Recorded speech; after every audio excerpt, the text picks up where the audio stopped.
안녕하세요. 사연에 빠지다의 DJ 민영입니다. 오늘도 두 가지 사연 준비되어 있으니 끝까지 함께 해주시고요. 구독과 좋아요 버튼도 꾹 눌러주세요. 그럼 오늘의 사연 함께 시작해 볼게요. 안녕하세요. 저는 현재 박사 과정을 밟고 있는 30대 여성입니다. 석사 마치고 한동안 짧게 직장 생활도 해보고 세계 일주도 하고 봉사활동도 하는 등 여러 가지 일들을 경험해보다가 공부를 더 하는 게 제 적성에 맞을 것 같다고 생각하곤 다시 학교로 돌아왔어요. 오랜만에 공부를 하려다 보니 아무래도 적응하는 게 쉽지만은 않아 적잖이 고생을 하기는 했지만 마지막 논문 심사만 통과하면 꿈에 그리던 박사학위를 딸리만 남아서 기대가 큽니다. 박사학위를 위해 다시 학교로 돌아오기 전 제게도 인생의 중대사라고 할 수 있는 일이 여럿 있었습니다. 그 중 하나가 바로 결혼 문제인데요. 한때 가족이 되리라 생각했던 그 사람과 그 집안과의 갈등으로 적지 않은 마음고생을 해야만 했습니다. 당신 자식 귀한 만큼 저도 우리 집에선 둘도 없는 귀한 자식이에요. 그런 남의 집 귀한 자식 업신여기며 뒷조사까지 해놓고 그럼 조용히 넘어가실 수 있을 줄 알았어요? 내가 처음부터 알았으면 그렇게까지 했겠어? 네가 진작 얘기를 해줬으면 내가 그랬겠냐고? 어떻게 그걸 내 탓으로만 돌릴 수가 있니? 그러니까 네가 말 좀 잘 해줬으면 긴 말 필요 없고 본인이 뿌린 씨앗 본인이 알아서 거두세요. 결혼 준비하는 사람들은 흔히 당하기 쉬운 게 결혼 이야기가 나오면 지금까지 상상도 못했던 모습이 내 부모에게서도 나온다는 점들이라고 하죠. 저도 그렇지만 예비 남편 역시 자기 어머니한테 그런 면이 있을 줄은 꿈에도 몰랐을 겁니다. 이래서 배우자 하나만 보고 결혼하는 게 참 위험하다는 생각이 들어요. 물론 결혼하는 당사자들이 가장 중요하다곤 하지만 다른 사람도 아니고 배우자 부모님과 저리 갈등이 크면 결혼 생활이 결코 순탄치 않을 테니까 말입니다. 그렇다고 부모와 인연을 끊는 게 어디 쉬운 일도 아니고요. 당시에는 저도 꽤나 속이 타였습니다. 물론 끝까지 일방적으로 참아주기만 하지는 않았지만 말이에요. 예비 남편을 처음 만난 건 석사 마치고 지도 교수님 소개로 대학원과 연계된 기업에서 보던 업무를 막 정리하고 해외를 떠돌던 시기였습니다. 방학 때 어학연수 다녔던 걸 제외하면 공부를 목적으로 하지 않고 국외를 돌아다녀 본 건 그때가 처음이었어요. 그동안 우물한 개구리로 살다가 모든 선택권이 전적으로 저한테 주어진 것을 제대로 즐긴 것 또한 그때가 처음이었어요. 그러니 마음이 붕 떠있기도 했습니다. 누군가에게 마음을 내어주는 것 또한 평소보다 훨씬 쉬운 시기였죠. 남들은 다들 취업이다 진학이다 치열하게 사는 와중에 제가 석사를 마치고 다양한 경험을 하려고 노력한 것은 그동안 제가 제대로 해본 게 공부밖에 없어서였어요. 초, 중, 고 학창 시절은 물론 대학 시절에도 새내기 때 흔히 한다는 자체 휴강 한 번 해본 적이 없었습니다. 제 성격이 무던하고 진득한 편이기도 하지만 저희 부모님이 항상 강조하시는 게 성실함이었거든요. 학생은 학생으로서의 본분을, 사회인은 사회인으로서의 본분을 지키는 등 사람이라면 누구나 주어진 역할에 충실해야 한다는 말을 입이 닳도록 하시는 분들이셨습니다. 두 분 모두 저를 세상 그 누구보다 사랑해 주신 분들이시고 제 앞날을 위해 필요한 모든 것들을 아낌없이 지원해 주셨어요. 하지만 저런 부분에서는 결코 타협이 없는 분들이십니다. 제가 그런 부모님께 지금까지 반항 한번 해본 적 없었던 건 갈등을 좋아하지 않는 제 천성 탓도 있습니다만 곁에서 지켜본 부모님 역시 부모로서 사회인으로서 늘 최선을 다하시는 모습을 보며 자랐기 때문일 거예요. 우리가 부모가 되기를 선택하고 너를 낳았으니 네가 자립할 때까지는 우리 부부가 최선을 다해 널 돕는 게 당연하지. 하지만 대학에 진학하기로 한 것은 너 스스로 한 결정이니 너 역시 네 선택에 대한 책임을 져야 할 거야. 학생으로서의 가장 중요한 본분은 당연히 공부겠지? 그리하여 저는 대학에 입학하자마자 도서관 죽순이가 되었습니다. 요즘이야 워낙 취업이 힘든 세상이니 대학생들도 피땀 흘려가며 공부를 하고 스펙을 쌓는다고 하지만 그래도 힘든 고3 수험생활 이겨내고 대학 입학한 그 시기만이라도 갓 성인이 된 자유를 누리는 게 대부분이거든요. 저 역시 그런 자유를 누리고 싶다는 생각을 아주 해보지 않은 건 아니었습니다만 대학 합격이 결정되고 부모님과 약속한 것이 있었어요. 집에서 제 대학 등록금과 용돈을 책임져 주시겠다고 약속하셨지만 거기에는 조건이 있었습니다. 우리도 너를 위해 우리가 할 수 있는 지원은 최선을 다해 해보겠어. 하지만 그만큼 너도 학생으로서 노력을 해야 하지 않겠니? 아무리 자식이라지만 학생으로서 본분을 다하지 않는데 적지 않은 돈을 등록금으로 쓰면 아까운 일이지.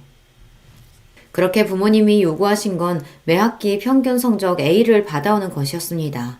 그 밑으로 떨어지면 용돈과 등록금 지원을 중단하겠다고 하셨죠. 사람에 따라서는 저희 부모님이 그래도 자식 일인데 너무 야박하지 않냐고 생각할지는 모르겠으나 저는 그런 대로 수용을 했습니다. 요즘 등록금이 어디 한두 푼도 아니고 아무리 부모라고 해도 비싼 등록금 줘서 학교 보내놨더니 탱자탱자 놀기만 하면 길바닥에 돈을 버리는 기분이 들지 않겠어요? 물론 요즘은 다들 성적 관리를 하는 추세이니 A 받는 게 쉬운 일은 아니기에 기준이 좀 높다고 생각하긴 했지만 집에서 지원받지 못하는 형편의 친구들 중에서는 알바를 하는 와중에도 성적 장학금을 노릴 정도로 빡빡하게 사는 친구들도 제법 있었어요.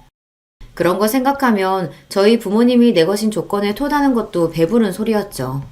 결국은 저 잘 되라고 내거신 조건이기도 하고요. 성적 잘 받아서 좋은 건 결국 저일 테니까요. 그리하여 초, 중고 시절에도 조용히 공부만 열심히 하던 범생이었던 제 생활은 대학에 왔다고 해서 크게 달라지지 않았습니다. 사실 알바 안 하고 용돈 받았어도 그 성적 맞추려면 별로 시간 여유가 없었어요. 그렇게 휴학 한 번 안 하고 열심히 대학 생활을 했고 곧바로 진학한 대학원 석사과정 역시 마찬가지였습니다. 제 나름대로는 공부한다고 내도록 용을 쓰기는 했으나 그래도 다른 걱정 안 하고 공부만 하면 됐으니 부모님께 감사하게 생각했어요.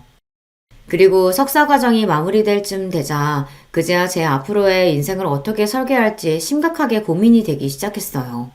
그동안 워낙 스펙 관리를 잘해왔기 때문에 바로 취업을 하든 박사과정을 준비하든 크게 무리는 없었으나 문제는 그 어느 쪽으로도 마음이 확 끌리지 않았다는 겁니다.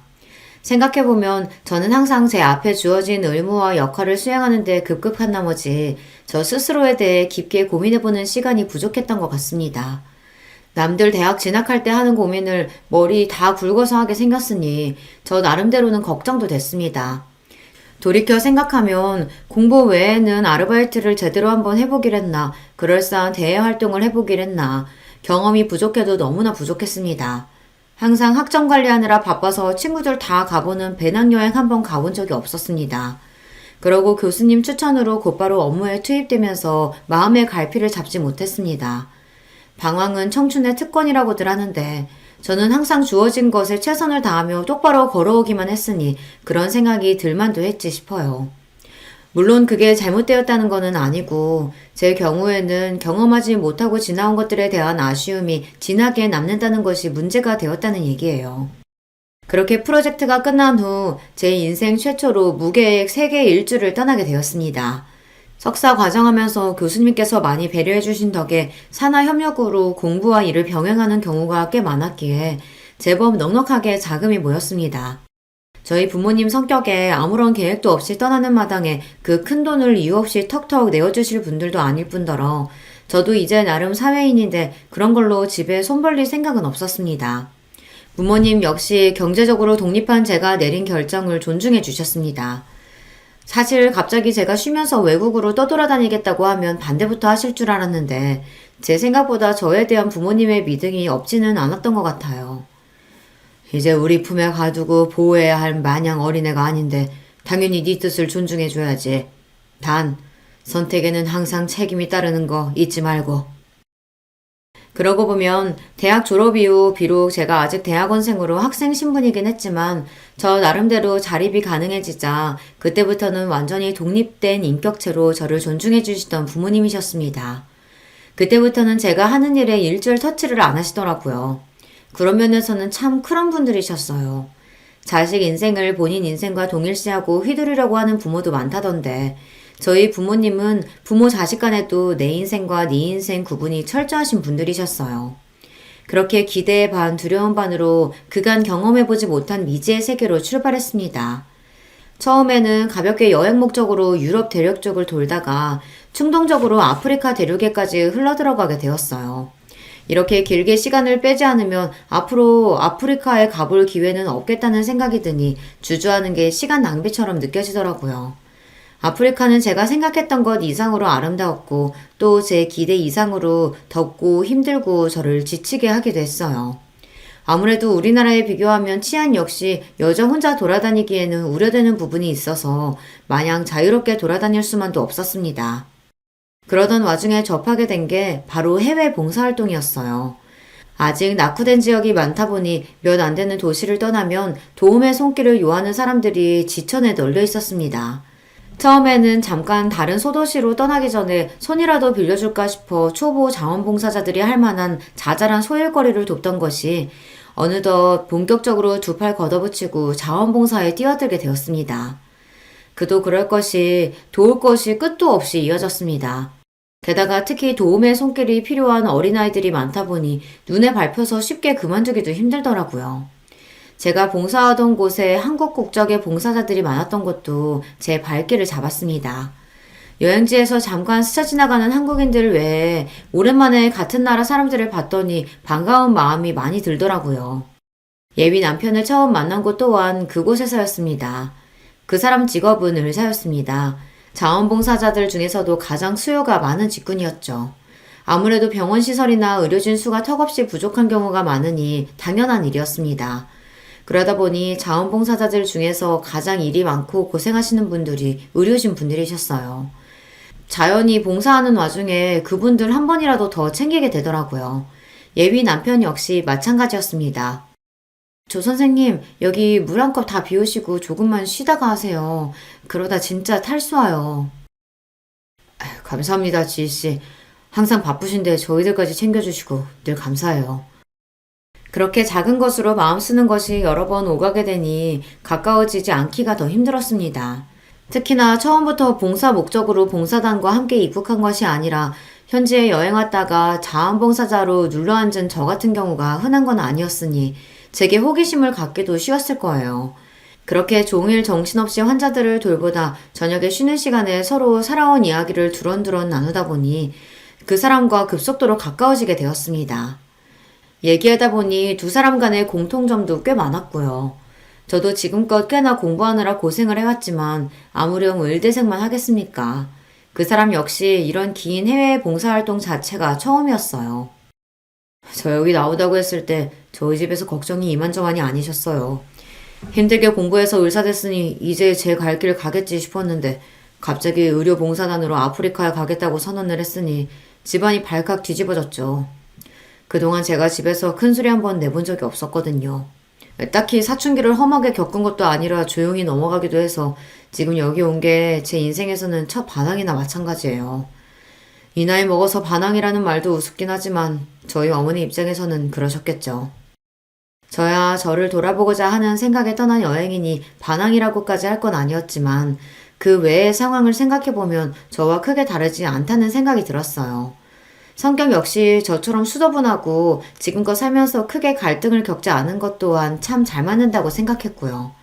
비슷한 성격과 환경에 말도 잘 통하고 거기다 타지에서 동양인들이 함께 고생하면서 쌓은 끈끈한 정은 무시 못할 일이거든요. 한국에서였으면 그렇게 처음 보는 사람과 이성적으로 빨리 가까워지지는 못했을 텐데 그 사람하고는 순식간에 가까워졌습니다. 그렇게 그 사람이 먼저 봉사단 일정을 마치고 돌아가고 얼마 지나지 않아 저도 박사학위 취득을 위해 대학원 진학을 결심하고 귀국하면서 한국에 돌아왔어요. 저희 둘 만남은 그렇게 계속 이어졌습니다. 의사인 그 사람도 많이 바빴지만 저 역시 잠시 학교를 떠나 있다가 다시 공부를 시작하려니 여간 힘들지 않더라고요. 두 사람 모두 바쁘니 연애 시작한 지 얼마 되지 않았다고 내도록 붙어 있을 수는 없었지만 그래도 어떻게든 짬을 내 그 사람이 저를 찾아오면서 나름대로 잘 만났습니다. 사실 예비 남편이 그렇게까지 저한테 지극정성으로 대하고 시간을 빼러 만나러 오지 않았다면 저희 관계가 지속되기는 어려웠을 겁니다. 그만큼 많이 바빴으니까요. 저도 그 사람에 대한 호감이 컸지만 그 사람의 저에 대한 마음은 의심의 여지가 없었습니다. 시작한 계기가 특별한 만큼 감정이 무르익은 상태였어요. 짧은 만남 이후 헤어질 때마다 여지없이 아쉬움을 토로하는 예비 남편이었어요.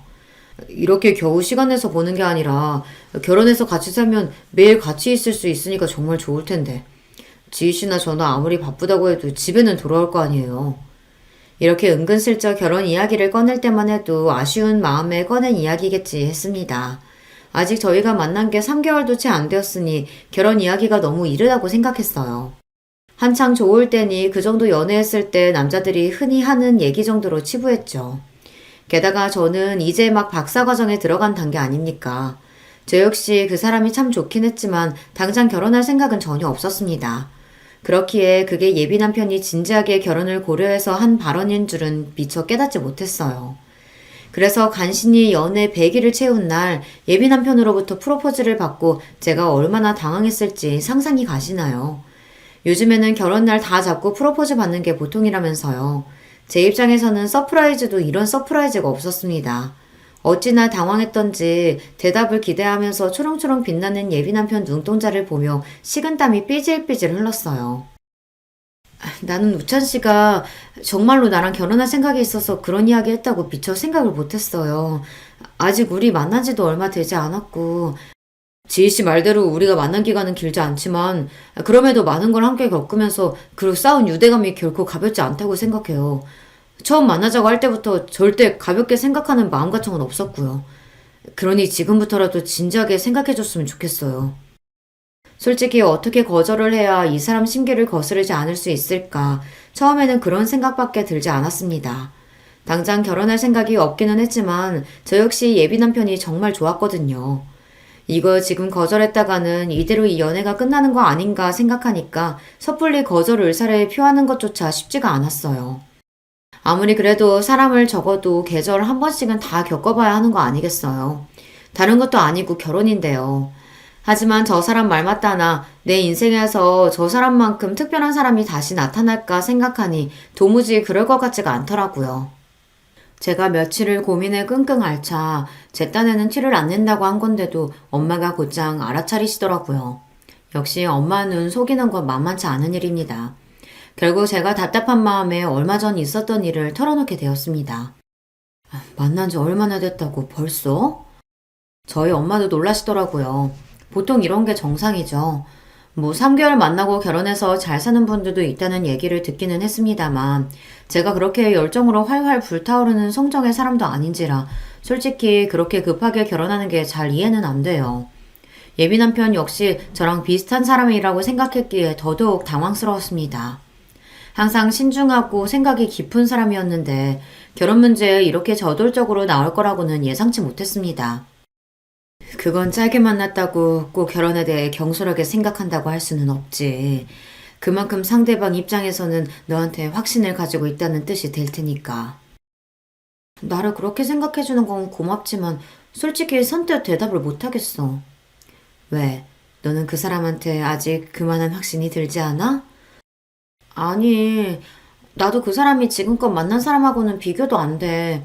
애초에 이렇게 급속도로 가까워진 사람도 없기도 했고, 그치만 현실적인 문제도 생각을 안 할 수가 없잖아. 나 박사과정 시작한 지 얼마 안 됐다고. 그럼 그렇게 말을 해. 다른 것도 아니고 결혼 문제인데 상대방 기분 상하게 할 거 생각해서 네 할 말을 못하면 안 되지. 그게 맞다는 건 저도 알고 있었습니다. 하지만 감정이라는 건 참 간단하지가 않은 문제였어요. 그걸 알면서도 거절과 동시에 헤어지게 되지는 않을지 자꾸만 걱정이 되었습니다. 봉사하면서 그리고 짧은 연애 기간 동안 옆에서 지켜보면서 예비 남편이 인간적으로 참 좋은 사람이라는 건 잘 알고 있었습니다. 객관적인 결혼 조건을 놓고 생각해봐도 절대 빠지는 사람이 아니었어요. 사짜 직업 가진 신랑감이야 뭐 언제든 1등 신랑감으로 손꼽히니까요. 근시일 내에 제가 결혼할 생각이 있었다면 마다할 만한 사람이 아니라는 건 확신했습니다. 아무리 고민을 해봐도 답은 하나였어요. 진심으로 솔직하게 대화하는 것 말고는 수가 없었죠. 고민에 고민을 거듭한 끝에 조심스럽게 제 의사를 전달했을 때 예비 남편 눈이 실망으로 물드는 걸 분명히 확인할 수 있었습니다. 저도 만약에 결혼을 하게 된다면 의심의 여지 없이 상대는 우찬 씨라고 생각해요. 저한테도 우찬 씨는 소중한 인연이니까요. 하지만 저 귀국해서 박사과정 시작한 지 얼마 되지 않았고 지금 결혼을 논의하기에는 현실적으로 무리가 있는 것도 사실이잖아요. 연애 기간도 짧았으니 한두 해 더 연애하면서 시기를 맞춰봐도 되지 않을까요? 저는 저희들 다 너무 바쁜 사람들이니까 하루라도 빨리 가족이 돼서 좀 더 안정적으로 지낼 수 있었으면 했어요. 아무래도 제가 마음이 앞서서 지희 씨를 부담스럽게 만들었나 봐요. 최선을 다해서 서로 감정 상할 일 없게 말하려고 애썼는데 아무리 조건부라고 해도 일단 거절은 거절이니 분위기가 서먹해졌습니다. 무슨 말로 이 분위기를 풀어야 하나 고민하고 있는데 예비 남편이 먼저 운을 띄웠어요. 실은 저 만나는 사람 있다는 걸 눈치채신 순간부터 저희 어머니께서 지희 씨 한번 데리고 오라고 아주 성하세요. 저는 처음부터 결혼 생각이 있었으니 조만간 양가 부모님 별일 생기지 않을까 싶어 조만간 데리고 가겠다고 얼버무려서 지금까지 어떻게든 무마해왔고요. 그럼 결혼은 천천히 생각해보더라도 저희 어머니부터 만나보지 않을래요? 부담스럽게 짝이 없는 말이었습니다. 청혼도 막 거절한 판국에 미래의 시어머니 되실 분을 만나자니요. 하지만 이미 큰 거절을 한번 해놓고 또다시 거절을 하기도 좀 그렇더라고요. 썩 내키지는 않았지만 결국 그러마하고 수락을 하고 말았어요. 청혼 거절했다면서 그 집에 인사를 간다고? 결혼 이야기 잘 정리하러 다녀온다고 해놓고 예비 시어머니 만나뵐 날을 받아왔다는 말에 저희 부모님 두 분 다 황당해 하시더라고요. 하긴 수락도 아니고 거절을 해놓고 곧장 상대의 어머니를 만난다고 하는데 상황이 요상하게 느껴지는 게 당연한 일이겠죠. 제가 그 말을 하면서도 황당했으니 부모님은 오죽하셨겠어요. 어째 상황이 요상하게 돌아간다. 그러게 이러다 우리 딸 자기도 모르는 새에 호로록 시집가는 거 아니야? 아니야. 그냥 딱 인사만 드리고 오는 거야. 제 입으로 말하면서도 자신이 없더라고요. 아까는 예비 남편 표정이 너무 시무룩해서 어머님 만나보자는 제안을 받아들였는데 생각해보니 예비 남편으로서도 참 애매한 상황 아닙니까? 제가 청혼 받아들여서 집에 인사를 시키는 것도 아니고 결혼 좀 천천히 생각해보자고 했는데 자기 어머니 만난 자리에서 어떻게 얘기할 생각인지도 모르겠고요. 하지만 이미 어른한테 찾아뵙겠다고 말씀까지 전한마당에 쉽게 물을 수도 없고 진퇴양난의 상황에 놓였다는 생각이 들었습니다. 엄마는 솔직히 좀 그렇다. 그 정도야 자기 모친한테 본인이 충분히 무마하거나 미룰 수 있는 거 아니야? 가서 무슨 이야기를 어떻게 하겠다는 건지도 모르겠고. 아버지는 비교적 말씀을 아끼고 계셨지만 엄마 말에 수긍하고 계신다는 건 분명했습니다. 부담감에 예비 시어머니를 만나기도 전에 두통이 났어요. 어찌되었든 약속한 날짜는 어김없이 다가왔고 예비 남편과 함께 예비 시어머니와 식사를 하게 되었습니다. 그렇게 처음 뵌 예비 시어머니는 머리부터 발끝까지 명품을 휘감은 도도한 인상이셨습니다. 아가씨가 우리 우찬이랑 해외 봉사에서 만났다는 사람이구나. 내가 너무 궁금해서 우리 아들을 좀 들볶았어요. 괜찮죠? 네, 그럼요.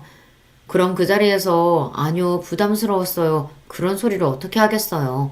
그저 트집 잡히지 않으려고 입에 경련이 오도록 미소를 짓는 와중에 긴장감이 풀리지를 않았습니다. 딱 보기에도 예비 시어머니는 만만치가 않아 보였습니다. 얘가 어릴 때부터 머리가 좋고 성격이 다정해서 크면서 내 속 한 번 썩인 적이 없었어요.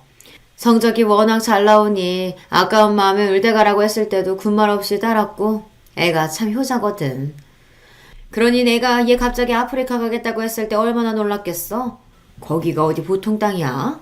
내전도 많고 전염병도 돌고 그런다던데 내가 어찌나 가슴이 철렁하든지. 아프리카도 사람 사는 곳이니 못 갈 것까지야 없지만 예비 시어머니 말 맞다나 지역에 따라서는 위험한 것도 있고 병원도 많이 부족한 건 사실이죠. 부모 입장에서는 걱정이 될 수도 있다는 생각이 들었습니다. 비록 다 커서 의사까지 된 아들을 여전히 너무 품 안의 자식처럼 싸고 둔다는 느낌을 지우기는 힘들었지만 말이에요. 그런 생각을 하던 와중에 새침한 눈길로 저를 바라보던 예비 시어머니가 제게 물으셨어요. 나는 다 큰 아들 자식 아프리카 내보내기도 쉽지가 않던데 지희 씨 집에서는 크게 신경을 안 쓰시나 봐요? 딸 자식이면 더더욱 걱정이 될 만도 한데 부모님이 많이 바쁘신가 봐? 저희 부모님이라고 어떻게 걱정이 없으셨겠어요. 저도 우찬 씨랑 비슷하게 자라서 지금까지 제 나름대로는 크게 부모님 속썩이지 않고 저도 우찬 씨랑 비슷하게 자라서 지금까지 제 나름대로는 크게 부모님 속썩이지 않고 자라서 부모님께서도 걱정되는 와중에 저를 많이 믿어주신 것 같아요. 믿기야 나도 우리 우찬이 많이 믿지. 그거랑은 또 별개인 건데. 묘하게 말하는 뉘앙스가 저를 꼭 집에서 내놓은 자식인 것처럼 말한 것 같아서 저도 모르게 저희 부모님 변호를 하게 되더라고요. 그런데 제 말 중 자식에 대한 믿음을 언급한 게 못마땅한 모양이었습니다. 지인 씨가 평소에 워낙 잘하는 딸이다 보니까 부모님께서도 믿고 보내주신 거겠죠. 본인 어머니가 슬쩍 비협조적인 태도로 나온다는 걸 눈치챘는지 예비 남편이 자기 딴에는 수습한다고 또 저를 추켜 세웠습니다. 제가 보기에는 이 자리에 나오기 전부터 예비 시어머니는 저를 마뜩지 않게 여기는 게 분명해 보였어요. 그렇지 않고서야 처음 대화에 물꼬를 트면서부터 저렇게 은근한 시비조로 나올 리가 없었죠. 그래서 결혼은 올해 안으로 할 건가? 준비할 게 한두 가지가 아닌데 그럴 시간 뺄 수 있겠어? 박사과정 중이라고 들었는데. 엄마, 그 얘기는 저랑 따로 하셨잖아요. 저는 분명히 최소 향후 1년 동안은 결혼할 의사가 없음을 분명히 밝혔습니다. 갑작스럽게 나오는 결혼 이야기에 제 표정이 저도 모르게 굳어졌어요. 그걸 놓치지 않고 예비 시어머니가 물고 늘어지기 시작했습니다. 내가 아가씨가 바로 결혼 안 한다고 우리 애 청혼 거절했다는 얘기는 들었어요. 솔직히 만난 지 얼마 안 돼서 우리 애가 결혼 얘기까지 꺼냈다는 게 나도 놀랍기는 했는데 그걸 또 거절했다니 그건 그거대로 또 놀랍네. 지금 여기 나온 걸 보면 아예 결혼 생각이 없지는 않은 것 같은데. 한마디로 제게 해명을 요구하시는 거나 다름없었습니다. 혹시 자기 아들 청혼에 곧장 반색하며 반기지 않아서 미운 털이 박힌 건가 싶었어요. 대답을 잘못했다가는 제대로 눈엣 가시가 되지 않을까 싶어 긴장이 확 들어갔습니다. 네, 말씀하신 대로 우천 씨와는 당연히 진지하게 만나고 있어요. 다만 저희가 교제 기간이 아직 길지 않고 저 역시 박사과정 시작한 게 얼마 되지 않아서 시간이 좀 필요하지 않을까 하는 생각에 우천 씨와 얘기는 잘 끝냈습니다. 결혼하면 우리 애 내조도 해야 하는데 박사까지 하는 게 좀 낭비다 싶기도 하고 솔직히 우리 애가 누구랑 대도 빠지는 애가 아닌데 우리 애도 아니고 아가씨 쪽에서 퇴짜를 놨다니 애 엄마 되는 입장에서는 기분이 썩 유쾌하지가 않네. 아휴, 엄마 정말 별소리를. 지씨, 저희 엄마가 워낙 저를 아끼셔서 그냥 높아심에 하시는 말씀이에요. 너무 마음 쓰지 말아요. 가시방석도 이런 가시방석이 없었습니다. 한편으로는 불쾌하기 짝이 없었어요. 여자는 결혼하면 하던 일 다 내팽개치고 남편 인생의 모든 걸 다 맞춰가며 살아야 합니까? 을사 아들 가진 엄마이니 아들 부심이 하늘을 찌르는 거야 이해하지 못할 건 아니었지만 저도 나름대로 공부 열심히 해서 주변에서 인정받으며 박사까지 준비하고 있는데 그걸 깡그리 무시당하는 기분이었어요. 게다가 아직 결혼이 결정된 것도 아닌데 내조 운운하며 제가 더 배우는 걸 낭비니 어쩌니 하는 건 정말 무례한 발언 아닙니까? 이럴 거면 굳이 뭘 만나자고 해서 불어 사람 속을 긁나요. 거기까지 들으니 저도 더는 표정 관리가 안 되더라고요. 밥이 입으로 들어가는지 코로 들어가는지도 모른 채 어영부영 그 자리를 끝내고 나오면서도 기분이 영 나아지질 않았습니다. 이 사달을 막지 못한 예비 남편이 제 눈치만 보며 차마 말도 제대로 못 붙였어요. 솔직히 오늘 일은 많이 불쾌하네요. 본인 자식 귀한 만큼 저도 우리 집에서는 세상 둘도 없는 귀한 자식인데 아무리 아들인 우찬 씨가 아깝다고 해도 저한테 그런 태도는 지나쳤다고 생각해요. 미안해요, 지희 씨. 저희 어머니가 밖에서 누구한테 저런 식으로 말씀하시는 분이 아닌데 아무래도 당장 결혼한다는 대답을 못 들었다고 하니 어머니 입장에서는 마음이 상하셨던 모양이에요. 제가 대신 사과할게요. 그것도 그거지만 여자가 바깥이라는 걸 무시하는 발언도 걱정스러워요. 아직 이런 얘기 꺼내는 건 시기상조긴 하지만 저 결혼한다고 지금껏 제가 고생해서 읽은 것들 아깝게 다 내팽개칠 생각 전혀 없어요. 그럴 것 같으면 지금 이 고생해가면서 박사과정 준비하지도 않을 거고요. 그럼요. 저도 내존이 뭐니 하면서 지희씨 집에 들어앉힐 생각 없어요. 지금까지 본 예비 남편 성정을 생각하면 그 사람이 그럴 리가 없다고 생각했지만 그 모친 되시는 양반이 저렇게 나오니 상황이 마냥 낙관적으로 볼 수가 없더라고요. 더군다나 본인도 여자라는 인간이 저리 꽉 막힌 소리만 하는 것도 어처구니가 없었고요. 예비 남편이 거듭 사과하며 제 기분을 풀어주려 노력했지만 안타깝게도 별 효과는 없었습니다.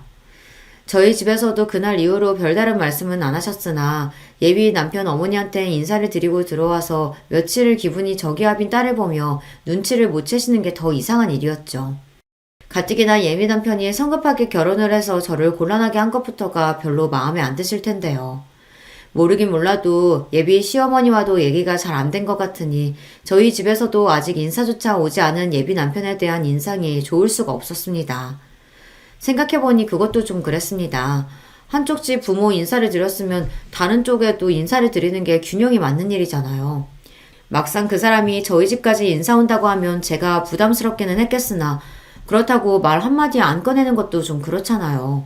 꼭 저희 부모님 존재를 무시하는 것 같고 하여튼 한 가지가 마음에 들지 않기 시작하니 괜히 다른 것도 미워 보이고 그렇더라고요.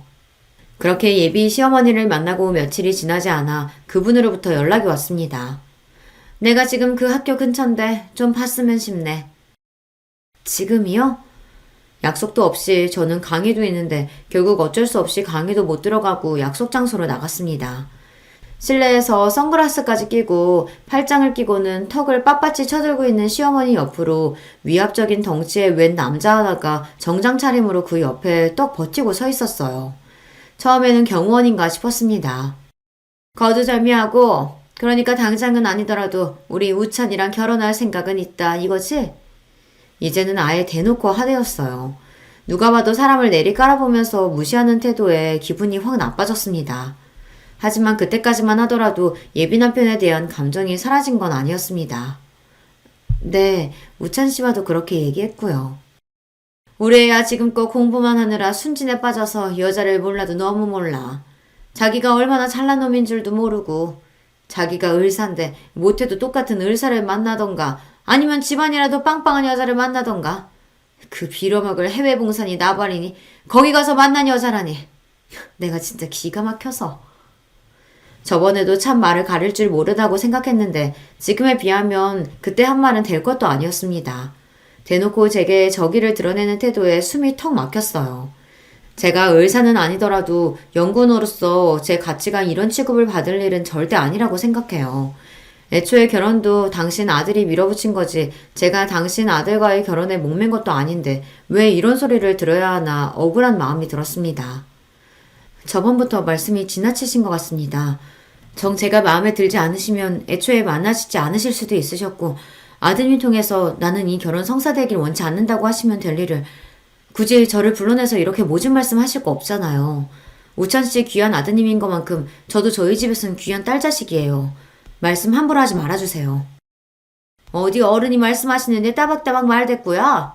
하나를 보면 열을 한다고 딸년 교육을 이따위로 시켰는데 그 부모라고 제대로 됐겠어? 애초에 정신머리가 있는 부모라면 딸 자식 혼자 외국으로 돌리는 게 말이 되냐고. 여자가 조신하지 못하게. 다니면서 어떻게 놀고 다녔는지 알게 뭐야? 저도 모자라서 제 부모님 욕에 외국에서 어떻게 놀았느냐니 하는 그 천박한 발언은 또 뭡니까?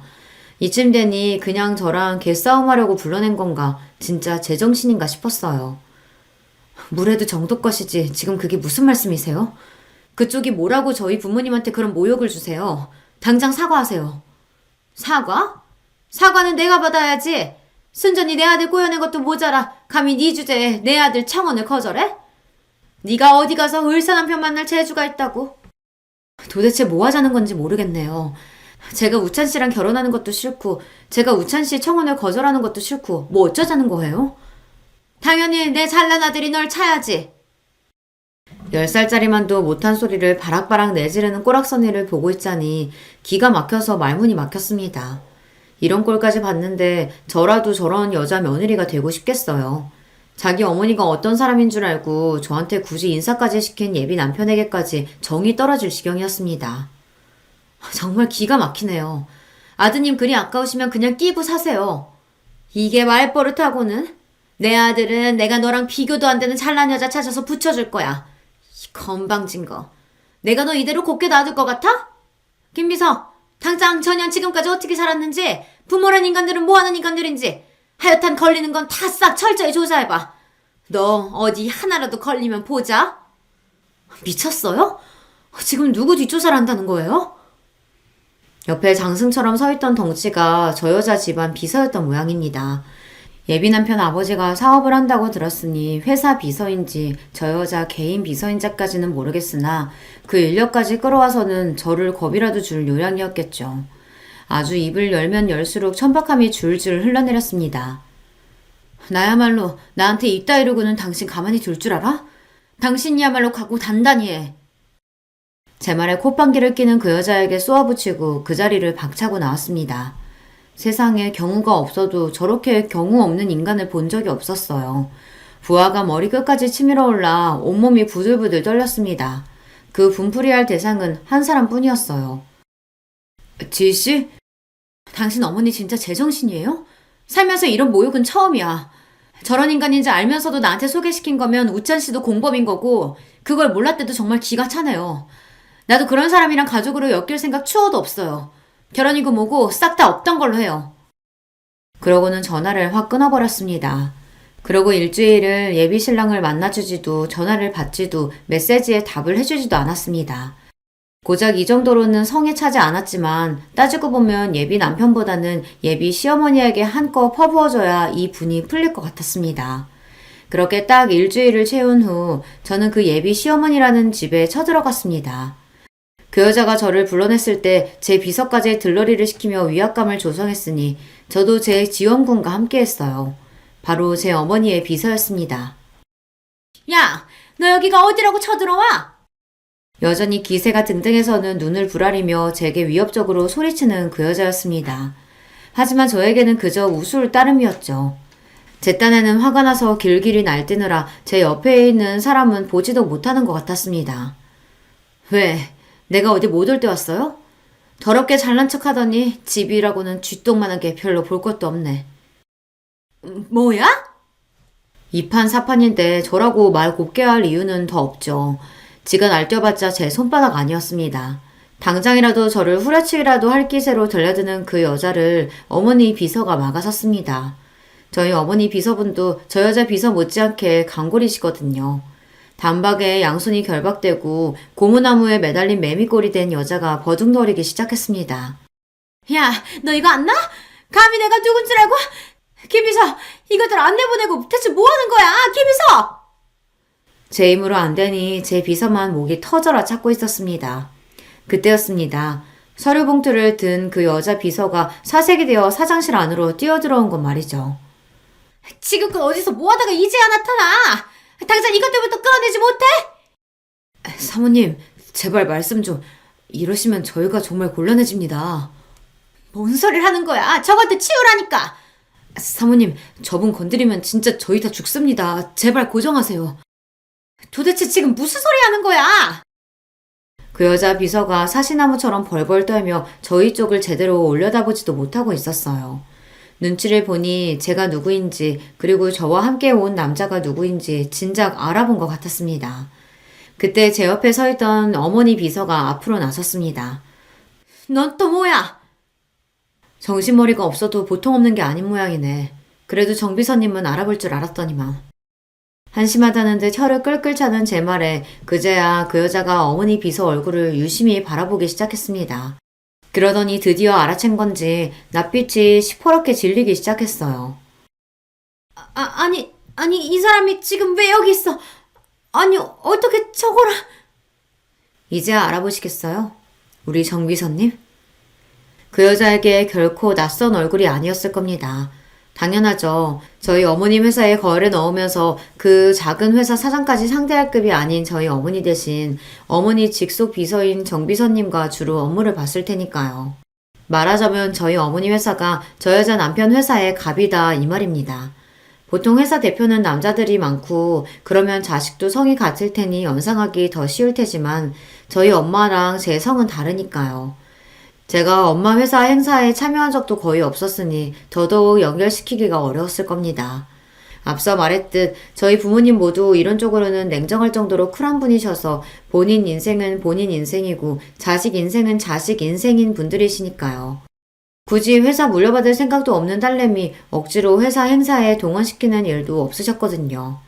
하지만 그건 그거고 하나뿐인 딸이 웬 막대먹은 여자에게 온갖 모욕을 당하고 돌아왔다는데 그걸 참고 넘길 저희 엄마가 아니셨어요. 그것도 충분히 대체할 것이 넘쳐나는 고만고만한 하청업체라면 더 말할 것도 없었습니다. 이런 식으로 또 뵙게 되네요. 이건 저희 대표님께서 보내신 겁니다. 생각지도 못했던 제 정체에 경악한 그 여자가 입도 못 다물고 서 있었어요. 어머니 비서가 그 여자 비서에게 서류 하나를 건넸습니다. 그 여자 비서가 헐레벌떡 열어본 봉투에는 계약 파기를 알리는 서류가 동봉되어 있었습니다. 한마디로 더는 저 집 회사와 거래할 일이 없다는 뜻이었죠. 사모님, 그러니까 제발 자중하시라 그렇게 말씀드렸는데. 사태의 심각성을 인지한 그 여자 비서가 전화를 붙들고 황급히 밖으로 뛰어나갔습니다. 이 비상사태를 얼른 회사 사장에게 전해야 하니 발등에 불이 떨어졌겠죠. 이윽 후 유일한 제 편인 비서도 사라지고 그 여자가 손을 벌벌 떨며 떨어진 서류를 주어 믿기지 않는다는 듯 몇 번이고 서류를 확인하고 또 확인했습니다.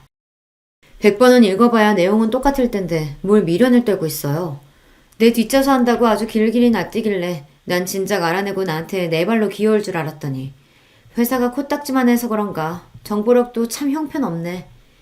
상황 파악했으면 가서 당신 남편한테 원망 들을 마음의 준비나 해요. 당신 남편 회사 폭탄 맞은 건 다 당신 때문이니까. 멍청하게 서있던 여자가 신나게 비꼬는 제 말에 퍼뜩 정신이 들었는지 갑자기 제 앞에 철퍼덕 주저앉았습니다.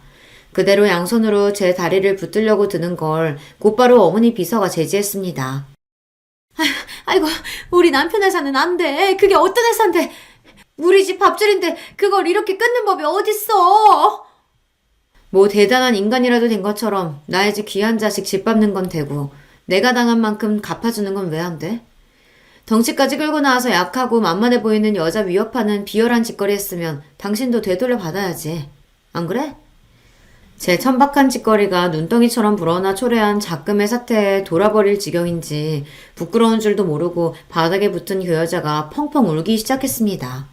그러더니 고 두 손을 모으고 파리처럼 싹싹 빌기 시작했어요. 아이고 아가씨, 내가 사람을 몰라봐도 한참 잘못 보고 내가 이렇게 빌게. 제발 우리 애아빠 회사는 건들지 말아요. 잘못은 나 혼자 했잖아. 내가 시키는 건 다 할 테니까 제발. 집어치워. 그러는 나는 뭘 잘못해서 당신 같은 천박한 여자한테 그 소문을 겪게 만들었어. 우리 부모님은 뭘 잘못했다고 그 모욕을 들어야 했는데 내가 당신 때문에 겨우 그 당신 잘난 아들 때문에 이 꼴을 겪었는데 나라고 사정 봐줄 이유 없지. 다른 사람 함부로 휘두르려고 한댔까 똑똑히 한번 치러봐. 그리고는 그 여자가 바닥을 기든 엎드려 읍소를 하든 신경도 쓰지 않고 그곳을 빠져나왔습니다. 한참 멀어질 때까지 세상이 떠나가라 우는 그 여자 꼴을 보아도 아무것도 아닌 주제에 다른 사람 무시하고 업심여겨 못됨 심보가 다시금 생각나 일말의 동정심조차 들지 않았어요. 계약 파기는 여전히 유효했습니다. 좀 더 정확히 말하자면 얼마 남지 않은 계약 기간을 더는 연장하지 않겠다는 게 맞겠네요. 그러니 크게 법적으로 문제될 것도 없었습니다. 그 집안 꼴은 아주 쑥대밭이 되었어요. 회사야 영문도 모르고 갑자기 폭탄을 맞았으니 갑작스러운 손실을 수습하느라 뿌리가 뽑힐 지경이 되었습니다. 뒤늦게 이 모든 사태가 제 아내의 추악한 만행으로부터 시작된 것을 안 예비 남편의 아버지가 온 가족을 대동하고 저희 집 앞으로 몰려와 석고대죄를 했으나 거래가 재개되는 일은 결코 일어나지 않았습니다. 예비 남편과는 딱 한 번 다시 만나 모든 관계를 정리했어요. 마지막으로 본 지 얼마 되지도 않았는데 눈에 띄게 수척해진 걸 보니 마음이 좋지 않았으나 그 역시 이 모든 일에서 무결하다고 보기는 어려웠어요. 그래도 경우가 없는 사람은 아닌지라 제가 자기 모친에게 어떤 수모를 당했는지 전말을 전부 알고 난 후에는 차마 저희 집에 선처를 바라지도 못하더라고요. 내가 처신 잘했다면 어머니가 저렇게까지 굴지는 못하셨을 텐데 제가 좋다고 결혼 이야기까지 꺼내놓고 이런 일까지 당하게 만들어서 정말 미안합니다. 이제 다시는 지희씨 불편하게 하는 일 없을 거예요. 정말 미안해요. 그래도 천성은 선한 사람이고 좋은 점이 많은 사람이니 저 사람만큼은 잘 살았으면 싶었습니다. 저런 모친 만난 건 저 사람한테도 안타까운 일이죠. 비록 그것까지 함께 짊어질 만큼 그 사람에 대한 사랑이 깊지는 않았던 것 같지만 말이에요. 그 전 예비 시어머니라는 여자가 이혼 소송을 당했다는 이야기를 어머니 비서 통해 전해 듣게 되었어요. 전 예비 남편 아버지 회사가 입은 타격이 그만큼 크다는 뜻이기도 했어요.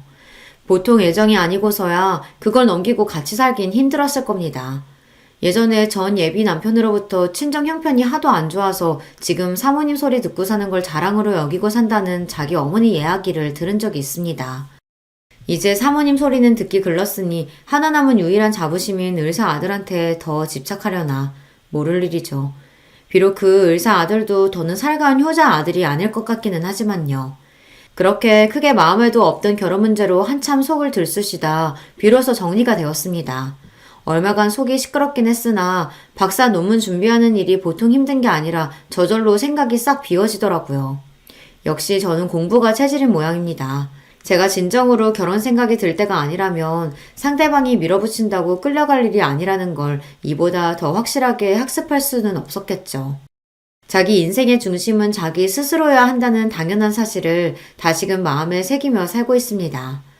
오늘 제가 들려드릴 이야기는 여기까지예요. 결혼을 고민하시는 분들 중 혹시 상대방에게 끌려다니는 것 같다는 생각이 드신다면 한 번쯤 자기 자신만 생각해 보셨으면 하는 생각이 드네요.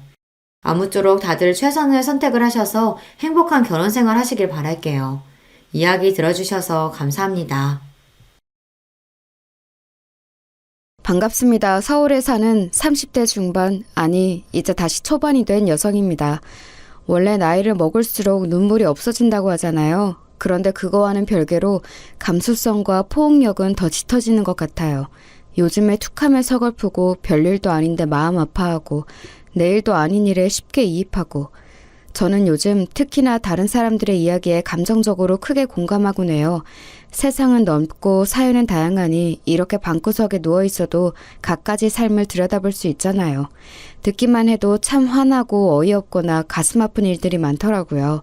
사연자들의 세세한 묘사를 들으면 제가 마치 그곳에 존재하는 것처럼 느껴지면서 덩달아 함께 붕괴하곤 합니다. 그게 바로 이 채널을 찾는 이유죠. 감정적으로 너무 동화되면 힘들 때도 있지만 마지막에 시원히 해결되는 모습을 볼 때면 그만큼 해소감도 크거든요. 늘 그런 이유로 자주 찾아 듣곤 했는데 반대로 이번엔 제가 이렇게 사연을 보내게 됐네요.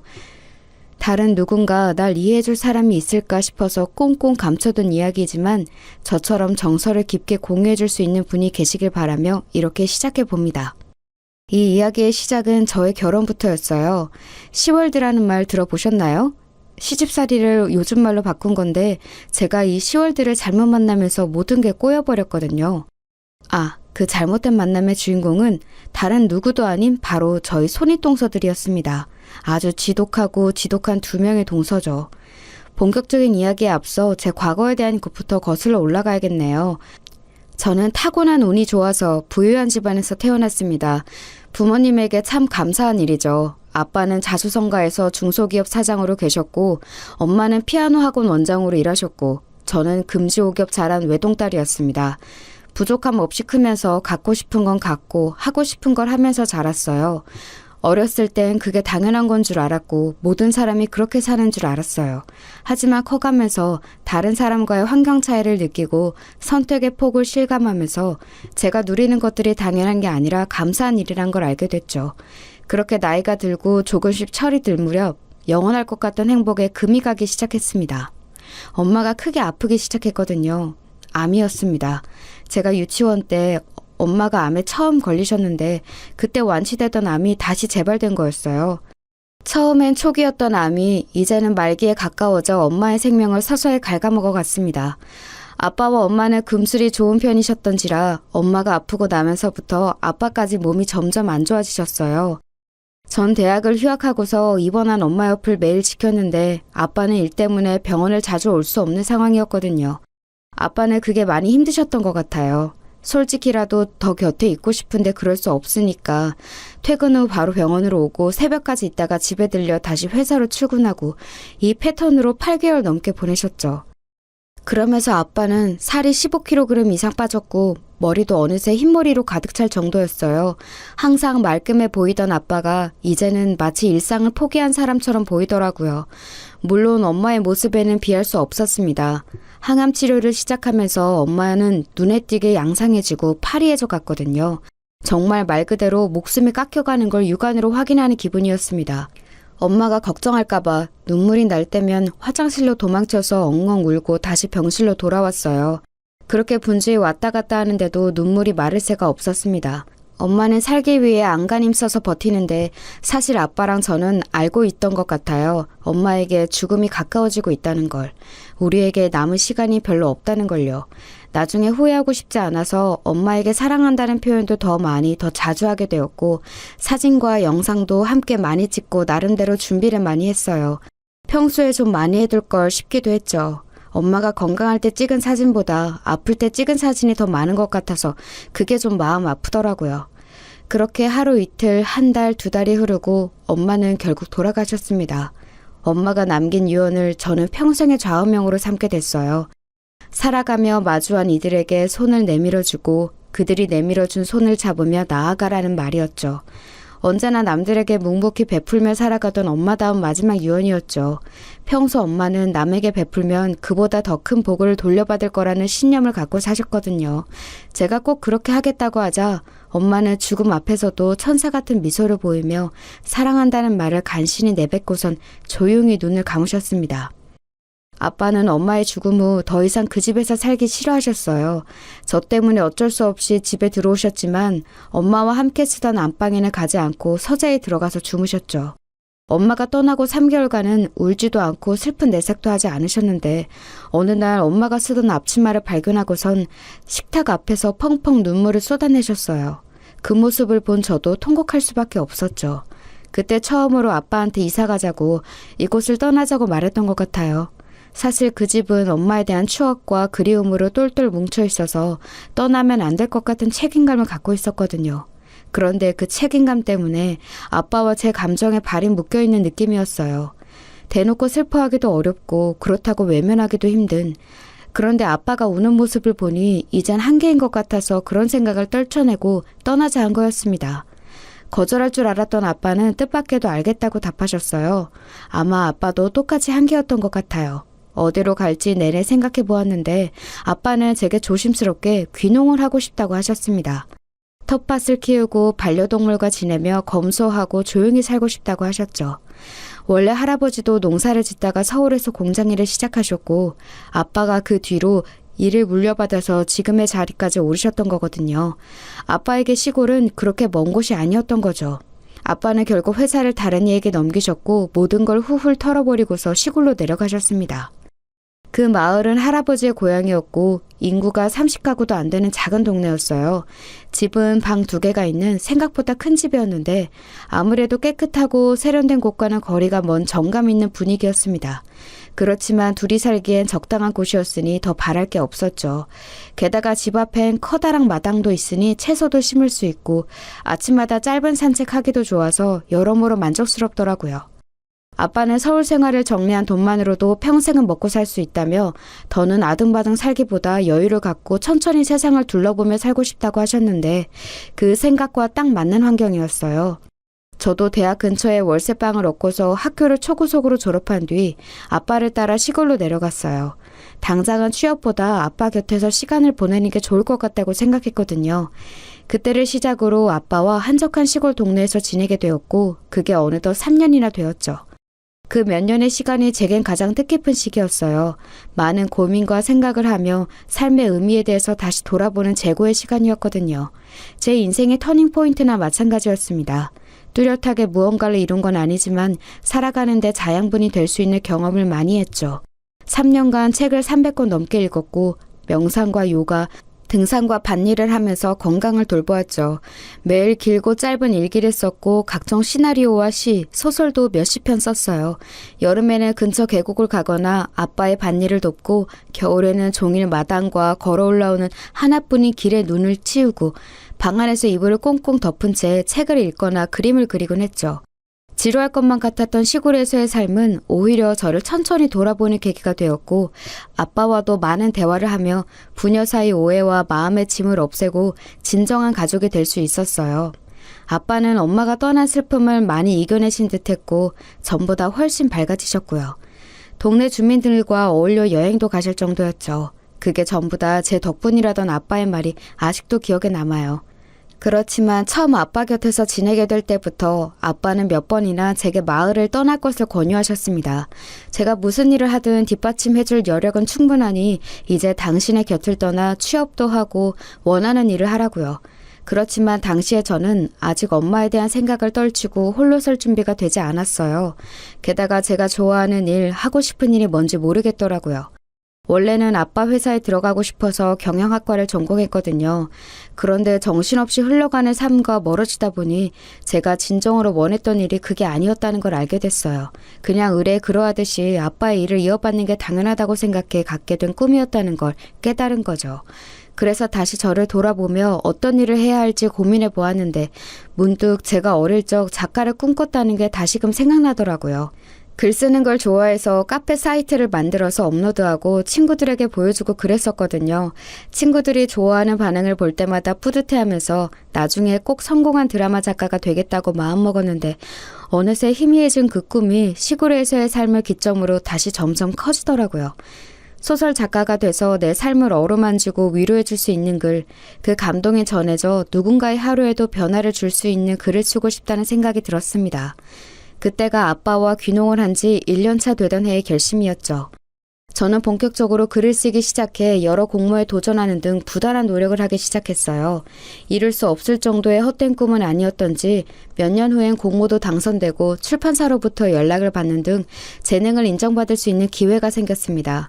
미래가 보장된 뚜렷한 기회가 생긴 뒤에야 저는 아빠의 곁을 떠나 다시 서울로 거처를 옮기게 됐어요. 그때 처음 작가를 하고 싶다고 아빠한테 말씀드렸던 것 같아요. 그렇지만 아빠도 어느 정도 예상을 하고 계셨더라고요. 제가 틈틈이 책을 읽고 글을 쓰는 모습을 멀리서 지켜보며 작가의 길도 나쁘지 않겠다는 생각이 드셨대요. 사실 원래 아빠라면 어림도 없다고 하셨을 텐데 말이에요. 일에 대한 면에서 좀 고지식한 면이 있거든요. 그런데 지금의 아빠는 제가 성장했던 것처럼 신념과 가치관이 바뀌게 된 듯 했습니다.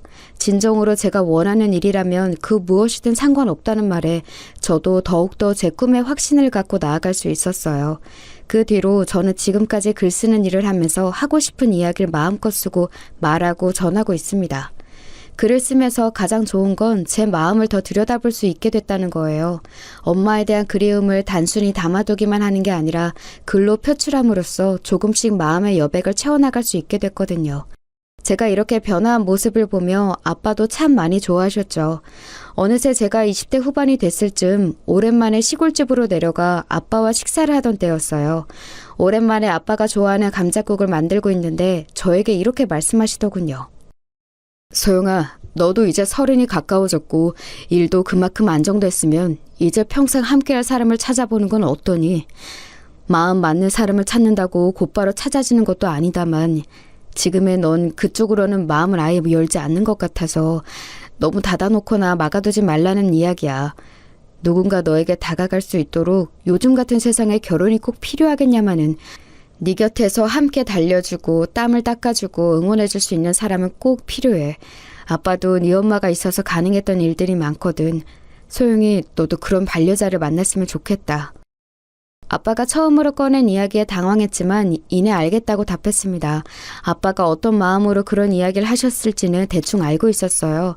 제가 다른 또래들처럼 사랑도 해보고 연애도 해보면서 보통의 삶을 살게 바라셨던 거겠죠.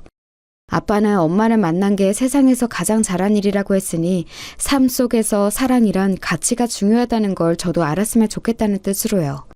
그 당부를 들으니 저도 누군가를 만나야겠다는 생각이 그제야 슬며시 들더군요. 그때 곧바로 떠오른 한 사람이 있었어요. 대학 초반에 저에게 고백했던 과 선배가 있었거든요. 사실 과 내에선 인성도 성격도 다 좋다고 소문이 자자했던 사람이었고 실제로 만났을 때도 정말 좋은 사람이란 걸 단박에 알 수 있었어요. 다정하고 배려심 깊고 세상을 아름답게 볼 줄 아는 그런 사람이었거든요.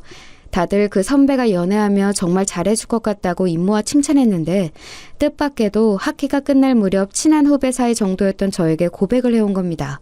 그간 곁에서 지켜보았는데 저와 함께 있고 싶다는 생각이 들었다면서요. 그런데 당시 엄마가 투병 중일 때라 전 누군가를 만날 여유가 없었어요. 사실 저 또한 선배에 대한 마음이 있었지만 거절해야 하는 상황이니 그걸 말할 수 없었죠. 엄마가 돌아가신 후엔 학원매만 열중해서 조기 졸업을 했고 그 후엔 또 바로 아빠를 따라 시골로 내려갔으니 만날 틈이 없었습니다. 그렇게 7년이란 시간이 지나고 나서야 그 선배가 문득 생각이 나서 처음으로 먼저 연락을 해봤습니다. 사실 저도 당시 무슨 용기로 그렇게 했는지 모르겠어요. 그 선배와 알고 지낸 건 고작 1년 반 정도의 시간이었고 그 뒤로 7년이란 긴 시간이 지났는데 말이에요. 저에게 화가 난 상태거나 아예 깨끗이 잊은 상태거나 누군가 옆에 있는 갖가지 문제들이 있을 수 있는데도 그런 걸 하나도 고려하지 않은 채 연락을 해버린 겁니다. 그런데 내심 거절당할 줄 알고 있었던 저의 안부에 선배는 응해주었고 우리는 그렇게 아주 오랜만에 만나게 됐어요. 오랜만인데도 선배는 어색해하지 않고 웃으며 저를 반겨주었습니다. 선배는 취직해서 일반 회사에 다니고 있었고 제가 사는 지역 근처에서 살고 있다고 했어요. 그렇게 이런저런 안부를 주고받다가 선배가 단도직입적으로 저에게 물었습니다.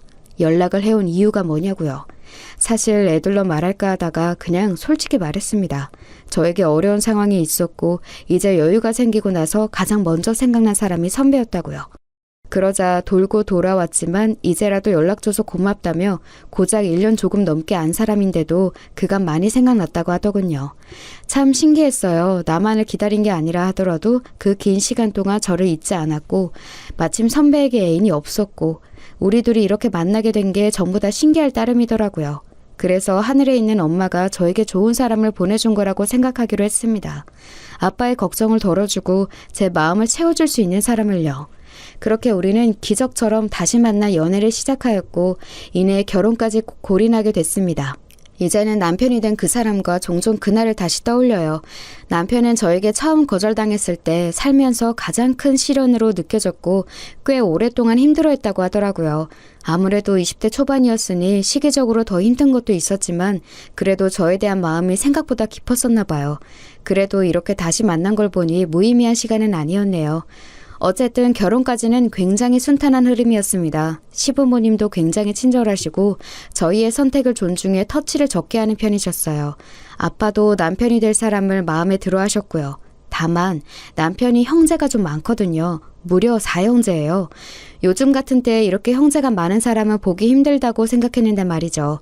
남편은 위로 형이 2명이 있었고 막내 여동생은 해외에서 유학 중이어서 저도 결혼식 때 얼굴을 볼 수 있었어요. 남편은 형제가 많아서 좋다고 하더라고요. 형들이랑 특히 우애가 좋았대요. 큰형은 남자답고 위계질서를 중요시 여기는 마초 같은 성격이지만 동생들을 끔찍히 아껴주는 편이라 하고요. 작은 형은 큰형보다 유순하면서 합리적이고 이성적인 편으로 늘 관계를 중재하고 이어주는 역할이었다고 해요. 남편은 형들을 잘 따르고 애교를 부리는 막내처럼 자랐고요. 형들은 이미 결혼을 해서 분가했는데 두 형제 사이가 워낙 좋아서 그런지 집도 가까워서 자주 모인다 하더라고요. 신기한 건 손윗동서 둘의 사이가 좋아서 정말 친구처럼 자주 만나 쇼핑도 하고 영화도 보면서 어울려 지낸다고 하는 겁니다. 아무리 그래도 동서지간으로 맺어진 연인데 그렇게 따로 가까운 사이가 될 수 있는 게 신기하긴 하더라고요. 남편도 제가 두 사람과 함께 어울려 잘 지내기를 바라는 듯 했습니다. 형들, 형수들, 그리고 우리 둘이 모여 6명이 같이 여행을 가는 걸 매번 이야기해왔다면서요. 전 외동으로 크기도 했고 외향적으로 사람들과 잘 어울리는 편은 아니어서 좀 부담되긴 하더라고요. 그렇지만 사랑 넘치는 가정을 꾸리는 게 제가 늘 바라던 소망이라 노력해보겠다고 했죠. 결혼식을 앞둔 지 3달 전 그렇게 처음으로 남편의 형제들, 그러니까 아주버님들과 동서들을 만나는 날이 왔어요. 마침 그날은 아주버님의 생신이었고 새로 시작한 사업을 축하하기 위해 만들어진 자리였습니다. 시부모님은 따로 뵈었지만 형제들을 보는 건 처음이라 떨렸어요. 어른들이 아닌 또래들이라 더 긴장하기도 했죠. 약속한 날이 되고 모임 장소가 아주버님 댁이라 이것저것 과일과 디저트를 준비해 갔습니다. 다들 반갑게 맞이해 주시더라고요. 아주버님들은 남편 말대로 호탕하셨고 유쾌했습니다. 동서들도 처음에는 살짝 낯을 가리는가 싶더니 이내 말도 먼저 걸어주고 살갑게 챙겨주시더라고요. 긴장이 곧 풀려서 저도 조금씩 먼저 말을 꺼내고 적극적으로 반응할 수 있었어요. 듣기로 동서들은 강남 출신에 태어난 곳이 비슷해서 가까워졌다고 하더라고요. 아주버님 댁도 강남 쪽이라 다들 그쪽 지리에 익숙해 대화 주제도 점점 그들의 관심사로 옮겨졌습니다. 강남 집값, 땅값, 새로 생긴 상권과 관련 정책, 아이들 교육시설 등등 서울로 다시 온 지 얼마 안 됐고 지역에 크게 관심이 없던 저는 주제를 따라가지 못하고 듣고만 있었죠. 시댁도 가족들은 강남에 살고 있는 걸 큰 자부심으로 여기고 그쪽 메리트에 대해서 고민과 생각이 많은 것처럼 보였습니다. 서울의 핵심인데 왜 이렇게 지원이 적냐. 인프라가 더 커져야 한다. 강남 아이들이 대한민국을 이끌어갈 건데 교육적으로 더 뒷받침해 줄 수 있는 시설이 마련돼야 한다. 같은 이야기를 주고받는데 왠지 신기하더라고요. 강남 엄마들이 이런 건가 싶기도 하고 사실 좀 선민의식 같잖아요. 강남에서 태어난 것 자체로 선택받은 거라 생각하고 나머지 지역과 사람들이 자신들이 아래에 있어야 한다고 당연히 생각하는 것 같아서요.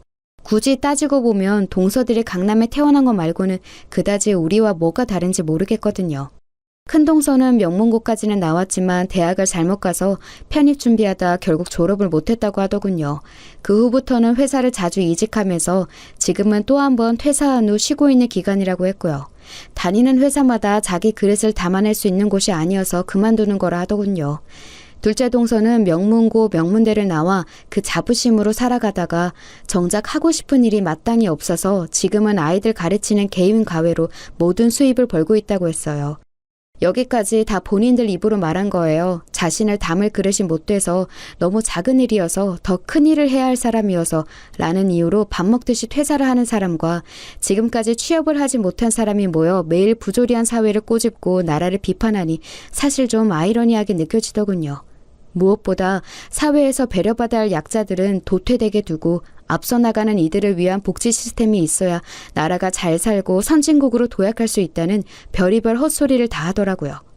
아주버님들과 남편은 이런 분위기가 익숙한 건지 동서들의 이야기를 듣지 않고 형제끼리 모여서 스포츠나 회사 얘기를 하고 있고요. 그래서 동서들 이야기를 듣던 중 저도 모르게 푹 하고 웃음이 나왔습니다. 제 작은 웃음소리에 한순간 정적이 찾아왔어요. 너무 작은 소리였는데도 다들 그걸 듣고서 놀란 표정으로 저를 쳐다보더라고요. 멀리서 다른 이야기를 나누던 아주버님들까지도요. 그건 분명 제 실수가 맞아요. 생각지 못하게 나온 거라 저 또한 많이 당황스러워서 손살을 치며 그냥 혼자 생각하다가 그런 거라고 둘러댔습니다. 그러자 첫째 동서가 다시 미소를 지으며 저에게 묻더군요. 소영 씨는 어디서 왔다고 했죠? 부모님은 어디에서 무슨 일 하세요? 갑자기 왜 부모님 직업을 묻는 건지 이유를 알 수 없었지만 솔직히 대답했어요. 저는 서울 성북구 쪽에서 살다가 엄마가 돌아가신 뒤 아빠랑 같이 경기도로 귀농했어요. 거기서 3년 좀 넘게 살다가 일 시작하면서 저 혼자 다시 서울로 올라왔고요. 귀농을 했다고요? 그럼 그 깡시골에서 아버지 혼자 지내고 계신 건가? 많이 걱정되겠다. 그런 환경에 나이 든 어른 혼자 두는 게... 왠지 묘하게 웃음기 섞여 깔보는 듯한 말투에 깡시골이란 단어를 쓴 게 어이가 없더라고요. 분위기를 망치고 싶진 않아서 최대한 공손 대답했습니다. 대신 걱정해 주신 거 맞죠? 감사해요. 그렇지만 뭐 애를 혼자 둔 것도 아니고 어른인데 염려될 건 없죠. 그리고 여기나 거기나 다 사람이 사는 곳이고 사람 사는 거 다 비슷한데 못 살 게 뭐 있나요? 제 말에 동서들은 우물쭈물하더니 이내 다른 이야기로 화제를 돌려버렸습니다. 전 당시 잘 넘겼다고 생각했거든요.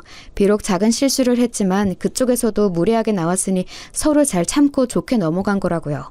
남편도 그 사이에 달라진 분위기는 못 느꼈다고 했고요. 그런데 그건 순전히 저만의 착각이었습니다. 그날부터 동서들의 괴롭힘이 시작되었거든요. 그 뒤로 모임이 있으면 동서들은 제가 어색해할 수 있으니 저를 빼고 남편만 오라 하거나 시댁 모임에서 저를 소외시키는 등 교묘하게 어려운 분위기를 조성해 갔어요. 왜 그런 거 있잖아요. 대놓고 물어보기엔 애매한데 기분은 계속 나빠지는 그런 따돌림 분위기. 그걸 저만 느끼는 건지 남편과 시부모님은 아예 모르는 눈치더라고요. 남편에게 대놓고 형님들이 자꾸 내 말을 못 들은 체하고 무시한다. 자꾸 나를 없는 사람 취급한다 라고 말하면 기분 탓이라며 두 사람이 워낙 절친해서 제가 오히려 소외감 드는 거라고 말하더군요. 남편이 다정하긴 하지만 원체 세심한 편은 아닌지라 모르는 것 같다고 생각했어요. 기분 탓이라고 하기에 그냥 넘길 수 없는 일이 자꾸만 겹쳐지고 있었거든요. 결혼식 당일 정말 정신없이 준비하고 사람들을 맞이하면서 하루가 어떻게 흘러가는지 모르겠더라고요. 그런 와중에 가족들과 인사를 하는데 저 멀리서 환히 웃으며 다가오는 동서들이 각각 하얀색 재킷과 하얀색 원피스를 입고 있더라고요. 당황해서 어버버 하는데 저에게 다가와 너무 예쁘다는 둥, 드레스가 너무 잘 어울린다는 둥 갖가지 칭찬을 해주는 겁니다. 이렇게 좋은 말을 해주는데 옷은 그냥 신경을 못 쓴 거겠지 하고 넘기려고 했습니다. 그런데 웨딩 사진 촬영 때도 재킷을 안 벗고 굳이 바로 제 옆에 찰싹 붙어서 사진을 찍으려고 하더군요. 뭐 그것까지도 그려려니 했어요. 당시엔 차마 고의적인 거라고는 생각 못했거든요. 설마 그렇게 치졸하게 나올까 싶었는데 설마가 진짜더라고요. 혼주석에 인사를 드릴 때 엄마 생각이 나서 제가 눈물을 흘렸거든요. 그런데 시기 끝나고 둘째 동서가 필요한데 굳이 저한테 와서 한 소리를 하더군요. 동서, 이렇게 좋은 날에 이런 소리 안 하고 싶었는데 시골일 때 그렇게 울면 안 되지. 상대편 집안 욕먹이는 거야 그거. 굳이 사연 있는 여자처럼 보이고 싶어? 나 같으면 어떻게든 꾹 참았겠다. 아무리 혼주석이 하나 비었다고 해도 정말로 청승맞아 보여서 나까지 민망했다니까. 생각해보면 둘째 동서가 특히나 저에게 날이 서 있었어요. 항상 큰 동서를 먼저 이끌어 분위기를 조성하는 건 둘째 동서였고 제게 노골적으로 씨가 있는 말을 하는 것도 늘 둘째 동서였죠. 게다가 사람들이 있는 데서는 몸을 사리고 꼭 뒤에서 이렇게 교묘하게 말하는 게 주특기인 걸 보면 뭔가 제 뒤에서 작당 모의를 해왔던 거겠죠. 어쩌면 제가 가장 조심해야 하는 건 둘째 동서라는 생각이 들었습니다. 혼조성 얘기까지 나오니 화가 나서 형님에게 한 소리 하려고 했습니다. 그러자 그 옆에서 이야기를 엿듣던 아빠가 참으라며 제 손을 꼭 잡아주셨어요. 그래서 저도 주변의 눈치를 보고선 간신히 화를 참았죠. 그렇게 손님들을 다 보내고 난 후 저는 아빠와 잠시 앉아 숨을 돌리는 시간을 가졌습니다. 그때 아빠가 아까 형님과 있던 일에 대해서 이야기를 꺼내셨어요. 따로 사이가 안 좋은 거냐고요. 그런 건 아니라고 했지만 좀 마음에 걸리긴 한다고 대답했죠. 그러자 아빠가 둘째 동서를 알고 있다는 겁니다. 전 깜짝 놀라 어떻게 본 사이냐고 물었어요. 알고 보니 아빠 회사에 있던 직원의 딸이라는 겁니다. 아빠를 끔찍이도 따르던 직원 중 한 명이었는데 재직 당시 큰 실수를 해서 회사 자금적으로 손실이 컸을 때도 아빠가 그 금액을 메꿔줘서 그 이후부터 엄청 감사해하면서 따랐다고 하더라고요. 아빠 덕분에 회사를 그만두지 않고 정년퇴직까지 할 수 있었으니 아마 그 집 내에서도 아빠의 존재를 잘 알고 있겠죠. 지금까지도 아빠한테 종종 연락을 해오며 명절 때는 선물도 꼬박꼬박 보내고 계신다고 하더라고요. 돈이 얽힌 채무 문제가 있었음에도 직장 상사와 직원으로 아직도 좋은 연을 유지해오고 있으니 참 대단한 연이라 생각이 들었죠. 아빠도 엄마처럼 늘 주변의 이들에게 손을 내밀어주는 사려 깊은 삶을 살아오신 분이라 이렇게 또 연이 생기게 되더라고요. 그 직원분과의 관계가 이어져 오면서 아빠는 직원의 딸인 둘째 동서 결혼식까지 가게 된 거였고 아빠 혼자만 딸의 얼굴을 알고 있던 겁니다. 그러다 여기서 이렇게 만나게 돼서 많이 놀랍다고 하셨어요. 생각지 못한 이야기에 저도 크게 놀랐습니다. 아빠는 만약 계속 괴롭힌다면 아빠 이름을 대라면서 그럼 바로 알 거라고 말했어요. 그리고는 아빠에게 갚을 돈에 대해서 말하면 앞으론 끽소리도 못할 거라 하셨죠. 적어도 생명의 은인 집안에게 꼼짝 못할 테니까요. 동서는 제 결혼식까지 왔으면서 아빠 이름을 확인도 보지 않은 것 같더라고요. 그러니 그 뒤에도 저를 괴롭힌 거겠죠. 이 사실을 알면 둘째 동서가 어떤 말을 할까 궁금했지만 아빠 말처럼 언젠가 저를 위한 호신용으로 쓸 무기로서 두고서 우선은 묵인하기로 했습니다. 결혼식 후 남편과 저는 서로를 배려하고 위해주며 행복한 신혼생활을 이어갔습니다. 저는 주말마다 어르신들을 돕는 봉사활동을 가곤 했는데 이젠 남편이 함께 해주면서 일주일 내내 가정 안팎으로 사랑 넘치는 시간을 보낼 수 있었어요. 때마다 아빠를 만나러 시골도 가주고 셋이 여행도 가면서 가깝게 보냈죠. 남편은 아빠가 엄마 때문에 회사를 다른 사람에게 옮기고 귀농했다는 걸 알고 있었어요. 그래서 아빠가 느낄 고독과 적적함, 사람에 대한 그리움을 크게 이해해주면서 항상 먼저 찾아뵙고자 말해주었어요. 저는 그 점이 참 고맙더라고요. 먼저 그렇게 가족을 챙겨주는 게 쉽지 않은 일이란 걸 아니까 그런 남편을 봐서 저도 시댁에 더 잘하고 싶더라고요. 그래서 자주 연락드리고 찾아뵈면서 많은 시간을 보내려고 했어요. 그러다 보니 정말로 제가 결혼을 잘했다는 생각이 들더라고요. 물론 동서들 문제로 조금 귀찮고 신경 쓰일 때도 있지만 그건 일부분이니 눈앞에 있는 사랑하는 사람과 행복한 나날을 보낼 수 있다는 것에 감사하기로 했어요. 그렇게 즐거운 한때를 보내던 차에 또 한 번 일이 터졌습니다. 저는 가까운 거리를 자전거로 이동하곤 했거든요. 남편은 자차로 매일 출퇴근을 하고 저는 굳이 돈을 허투루 쓰고 싶지 않아 하니 나갈 일이 있으면 자전거로 이동하는 게 제일 편하고 좋아서요. 제가 사는 쪽에는 대중교통을 이용하는 것도 좀 힘든 곳이었고요. 그런데 하루는 제가 미팅을 가다가 내리막길 도로에서 넘어져 다리를 다치게 된 겁니다. 큰 부상은 아니었지만 크게 다칠 뻔했던 일이었어요. 남편은 너무 놀라서 이제 자전거는 타지 말라고 차를 사거나 택시를 타라고 제게 일렀습니다. 저도 한번 다치고 나니까 자전거를 타는 게 겁나지더라고요. 택시를 타는 건 번거로우니 그냥 이참에 차를 사는 게 낫겠다 싶었어요. 다쳐서 차를 사는 건데 경차를 사는 건 뭔가 불안하더라고요. 이왕 사는 거 중고라도 크고 튼튼한 차를 사기로 했습니다. 여태껏 돈 한 번 허투루 쓴 적 없고 꼭 필요한 일에만 아끼지 말고 쓸 땐 쓰자는 주의로 살아왔거든요. 제가 번 것 외에도 아빠가 결혼할 때 보태준 돈도 있으니 좀 큰 돈을 주고서 제 나름대로 튼튼하고 좋은 차를 샀어요. 제가 사용하기에는 사이즈는 좀 컸지만 마음에 쏙 들긴 하더라고요. 그때부터 운전 실력을 늘리려고 가까운 거리도 차로 이동하고 드라이브도 갔어요. 아주 적극적으로 차의 편리함을 만끽하고 있었죠. 그러던 중 시어머니가 지방에 오래 머물 일이 있으셔서 곧 내려가셔야 하는데 그 전에 며느리들에게 맛있는 걸 사주고 싶으시다고 여자들만 모이는 자리를 만들어 주셨습니다. 그런데 당시 하필 태풍이 오던 터라 약속을 취소하시려다 다음번에 다시 나를 잡기는 힘들 것 같아서 차를 타고라도 이동하는 게 좋겠다고 의견이 모였어요. 동서들은 기름값이 아깝다며 한 차로 이동하자고 하기에 최근에 제가 차를 샀으니 제 차로 이동하자고 말씀드렸죠. 그렇게 약속날 시어머님과 동서 두 분을 모시고 음식점으로 향했습니다. 그런데 작은 동서가 자꾸만 큰 동서에게 귓속말을 하는 겁니다.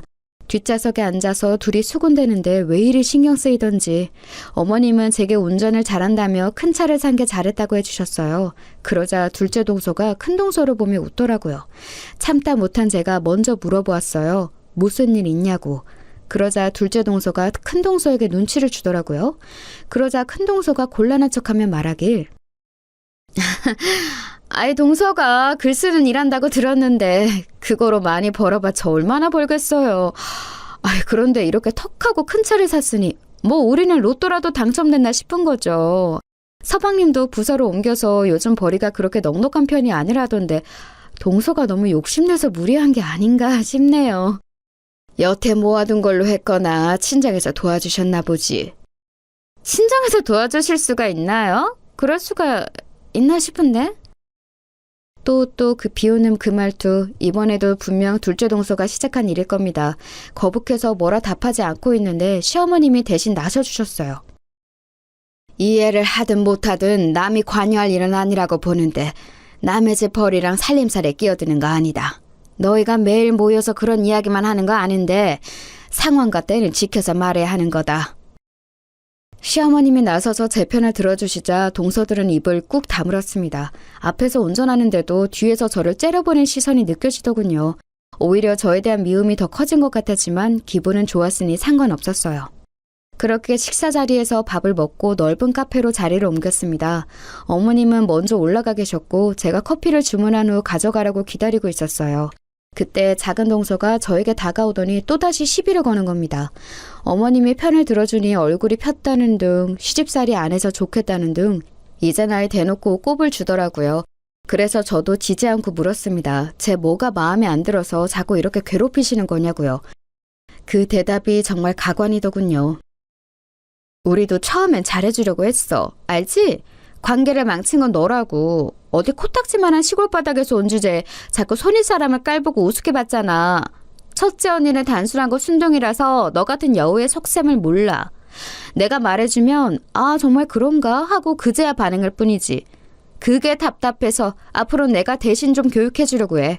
그러니 잠자코 듣기나 하라고. 말대꾸하지 말고.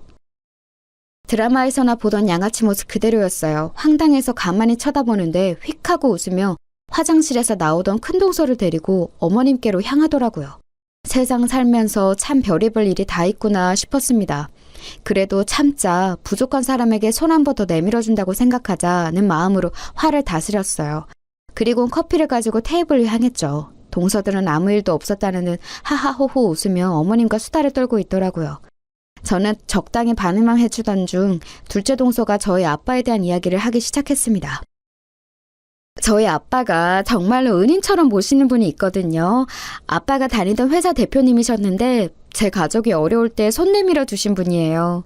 그분 아니었으면 빚 때문에 아빠랑 엄마, 저랑 동생 전부 다 흩어져 살 수도 있었고 저도 명문대는커녕 대학도 꿈꾸기 어려웠을 거예요. 전 얼굴도 모르지만 늘 감사한 마음으로 지내고 있어요. 덕분에 이렇게 잘 커서 좋은 집으로 시집도 올 수 있었으니까요. 어머님과 큰 동서는 둘째 동서의 말에 감명 깊어하며 반응해 주었지만 전 가만히 있었어요. 전 속으로 그게 우리 아빠야 이 자식아 라고 소리쳤지만 입 밖으로는 말하지 않았죠. 말만 들으며 감사히 할 줄 아는 건실한 청년 같은데 사실 속이 베베 꼬인 사람과 싸우는 건 저만 손해니까요. 그렇게 이야기를 나누고 우린 밖으로 나갔습니다. 어머님이 화장실에 다녀오시는 동안 저희는 카페 1층 밖에서 쏟아지는 비를 보고 있었죠. 안 그래도 쏟아지는 비에 아빠가 걱정돼서 아침 일찍 통화를 나눴었거든요. 아빠는 집이 고지대에 있어서 다행히 별다른 피해는 없을 것 같다며 저나 다치지 않게 조심하라고 말씀하셨죠. 그래도 혼자 계신 아빠가 걱정되는 건 어쩔 수 없더라고요. 내일 비가 그치면 바로 찾아뵈어야겠다고 생각하며 비를 보고 있었어요. 그런 저의 이성을 둘째 동서가 말 한마디로 단박에 끊어버렸습니다. 비가 엄청 오네? 이러다 동서 친정집 떠내려가는 거 아니야? 그럼 혼자 남은 아버지가 섭섭해하시겠다. 여기서 우리랑 이렇게 커피나 마실 때가 아니라 시골로 내려가 봐야 할 것 같은데. 뭐 이미 떠내려간 후였을 수도 있고. 그 말을 하며 키득키득 웃는데 저는 순간 화를 참지 못하고 둘째 동서의 뺨을 때렸습니다. 엄마는 제게 그러셨죠. 남을 이해하고 그대로 받아들이고 서로 도우며 살아가라고요. 혼자 사는 세상이 아니니 더불어 살을 부딪히며 살아가야 한다고요. 하지만 그 말은 상황에 따라 다르다는 걸 제 인생에 어느 때나 통용되는 좌우명이 될 수 없다는 걸 깨달았어요. 이렇게 우리 가족의 얼굴에 침을 뱉고 비아냥대는 인간에게는 손을 내밀어 주는 게 아니라 그 손으로 시원하게 일격을 가하는 게 정답이라는 걸요. 제게 뺨을 맞은 둘째 동서는 그대로 날아가 빗속에 주저앉았습니다. 큰 동서가 놀라서 따라가 일으켜 주었죠. 둘째 동서는 있는 대로 열이 받은 듯 일어나 제게 덤벼들었습니다. 동서가 몰랐던 것 같은데 저는 시골에서 몇 년 동안 지내며 하루도 빠지지 않고 운동과 밭일을 하면서 체력이 굉장히 좋은 편이었거든요. 글을 쓴다고 해서 힘이 없을 거란 건 편견일 뿐이었죠. 저에게 달려드는 동서의 멱살을 잡고서 저는 다시 뒤로 밀쳐버렸어요. 그리고 당황하는 그 얼굴에 참아왔던 말을 쏟아부었죠. 그동안 인간적으로 대해주려고 했는데 도저히 안 되겠네. 정길준, 이 이름 알죠? 형님이 아까 본인 입으로 술술 말했잖아요. 가족의 은인이라고. 그 은인인 정길준이 바로 우리 친정 아빠라는 거 아직도 몰랐어요? 그간 툭하면 강남, 명문고, 명문대 귀에 딱지가 않게 말하더니 정작 인간답게 사는 걸 모르니 배운 게 다 어디로 갔나 싶네. 그쪽에 멸시하고 모욕한 시골에 사는 우리 아빠한테 전해줄게요. 그쪽 아버지가 말아먹은 재산 도로 다시 받으라고. 그럼 형님이 그 집안에서 어떤 취급을 당할지 눈에 훤하겠다. 그쵸?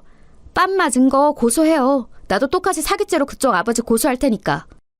그러자 둘째 동서는 생각지도 못했다는 듯 아무 말도 못하다가 이내 상황 파악을 한 듯 했습니다.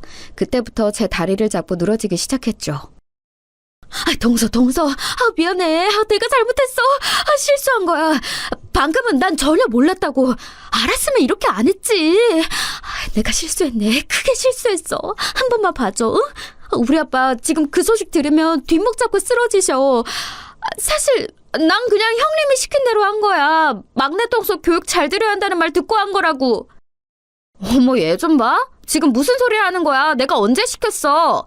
네가 매번 날 살살 꼬드기면서 막내 동서랑 이간질했잖아. 난 그간 정의했으니 못 이기쳐 따라가 준 건데 진짜 웃기네 너. 어느새 둘이 싸우고 있기에 머리가 지끈거려서 보고만 있었습니다. 이윽고 시어머님이 오셨고 저는 어머님만 모시고 차를 타 그곳을 빠져나왔습니다.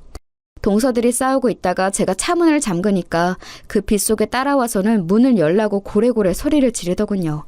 자기들은 어떻게 집에 가냐면서요. 그래서 살짝 창문을 내리고선 형편에 맞지 않는 차 타지 말고 본인들 재량껏 알아서 오라고 했습니다. 그러자 아주 색 난리를 치는데 오히려 웃음이 나더라고요. 시어머님은 당황하며 무슨 일이 있었냐고 물으셨어요. 저는 결혼 전에 있었던 일부터 시작해 방금 전 일까지 전부 다 말씀드렸습니다. 그리고 이런 못난 모습 보여드려서 죄송하다고도 했죠. 잠자코 듣고만 계셨던 시어머님은 저를 이해한다며 그동안 마음고생이 심했을 텐데 이제 화를 푸는 게 어떻겠냐고 말씀해 주셨어요. 마음속에 미움을 갖고 살면 그 사람이 더 힘들어진다고요. 그 말을 듣는데 눈물이 흘러나왔어요. 어머님 말씀이 맞아요. 제 안에는 그가 남에 대한 미움으로 가득 차서 어쩌면 이런 다툼의 순간이 오길 바랐던 것 같아요. 제가 너무 못나진 것 같아서 마음에 여유 없이 살아온 것 같아서 지난 시간이 반성되더라고요. 둘째 동서를 용서하든 안 하든 그건 제 자유니까 저에게 선택을 맡기겠다는 어머님의 말에 그날 밤 많이 고민했어요. 둘째 동서는 계속해서 제게 연락을 해오며 사과하는 상황이었고요. 저는 이대로 넘어갈 수는 없을 것 같아 다음 날 아빠를 찾아뵙고는 그간 있었던 일에 대해 말씀드렸습니다. 그렇지만 고소하는 것보다 차라리 아빠가 그 직원분에게 이런 일이 있었다고만 전해드려도 충분히 잘못을 꾸짖을 수 있을 것 같다고 했어요. 아빠 생각도 저와 같았고요. 아빠는 곧장 그 직원에게 전화해 둘째 동서와 제 사이에 있던 일에 대해 전하셨죠. 아빠는 제게 고생을 너무 많이 하는 것 같아 마음이 아프다고 하셨지만 저는 오히려 제가 얻은 깨달음에 대해서 말했어요. 살면서 이 정도 교훈을 얻으려면 그만큼의 대가가 있어야 한다는 것도요. 아빠는 제가 엄마와는 다른 방향으로 그렇지만 성숙한 어른이 된 것 같아 마음이 놓인다고 해주셨습니다. 서울로 돌아갔더니 집 앞에 둘째 동서가 있었습니다. 저를 보자마자 무릎 꿇으며 또다시 사과하더라고요. 동서 미안해. 아빠가 사과받고 오라고 안 그럼 날 죽이겠다고 했어. 날 용서한다는 말 한마디만 해주면 안 될까? 제발. 언젠가 그 말을 해드릴게요. 그런데 지금은 안 돼요. 살면서 저한테 갚아나가세요. 그럼 나중에라도 용서한다고 할게요. 언제가 될진 모르지만. 둘째 동서를 차가운 바닥에 혼자 두고서 집으로 돌아가는데 속이 뻥 뚫리는 기분이었습니다. 사실 완전한 해피엔딩은 아니에요. 그 뒤로 큰 동서와 작은 동서는 앙숙이 돼 서로만 보면 이를 가는 사이가 되었고 세 형제의 부부 모임은 다시는 진행될 수 없었죠. 그 원인이 저인 것만 같아 마음이 불편했지만 이제는 제가 잘못이란 생각은 안 하려고요. 오히려 악의 원흉을 없앤다고 생각하며 마음이 편해지는 것 같기도 하고요.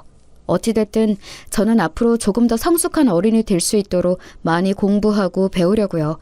헛똑똑이가 되며 동서들처럼 저렇게 내가 아닌 타인에게 손가락질을 하는 순간이 올지도 모르니까요. 많이 배우면서도 엄마 말씀처럼 제가 필요한 누군가에게 손을 내밀어 줄 수 있는 그런 사람이 되도록 노력해 보겠습니다. 그럼 제 이야기를 들어주셔서 감사해요. 여러분의 오늘 하루가 해피엔딩이길 바랍니다.